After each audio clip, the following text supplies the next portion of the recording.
Once there was an old man who had a goose. It was a wonderful goose. It laid a golden egg every day. The man did not sell any egg. He collected the eggs together and gets a lot of money.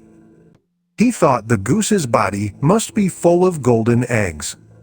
He wanted to have all the eggs at once and become rich very soon. He killed the goose. When he looked for the eggs, he found none. The foolish fellow was grieved at heart and began to repent at his folly. Moral: those who have plenty want more, and so lose all they have.